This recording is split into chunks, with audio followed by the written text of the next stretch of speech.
And then sometimes,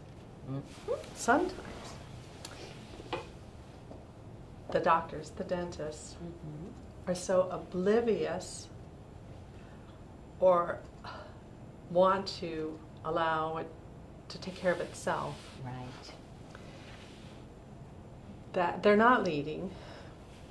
And there are common pitfalls that happen with team members that cause them to run away from home.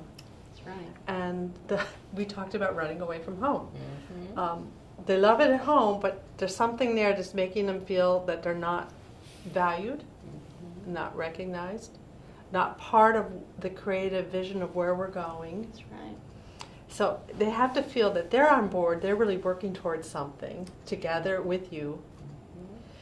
They have to feel that you recognize and value them for what they do. And that all that means is giving them some feedback. It's not pats on the back, it's some feedback. And it could be even redirection. That's right. Or challenging to develop in a new way. Absolutely. Encouragement to develop something more, but because they have so much potential. It's somehow recognizing them and letting them know they're recognized. Interesting. That brings up another good point. I have created numerous job descriptions over the years, hundreds.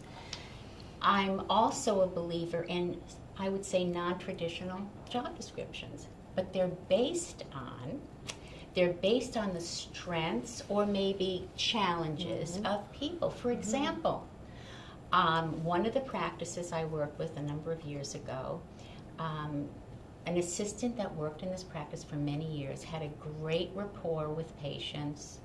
Everybody knew her. She just had a way with everybody, and she loved to get on the phone, which is very, very unusual for clinical assistants. They usually keep me away from that phone.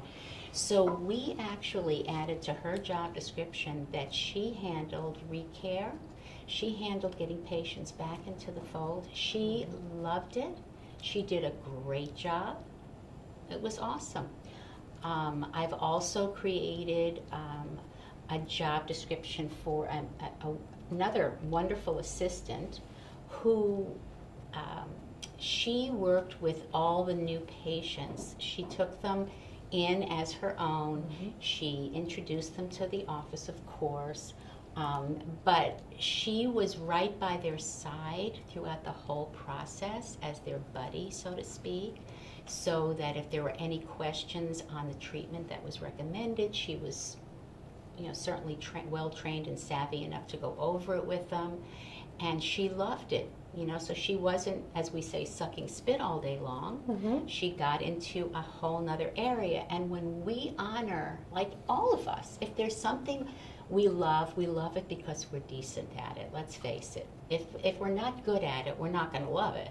So these people have these gifts. There's nothing wrong with that. There is nothing wrong with that. So, like I said, you can create some very unusual job descriptions that work extremely well. Extremely well. Excellent.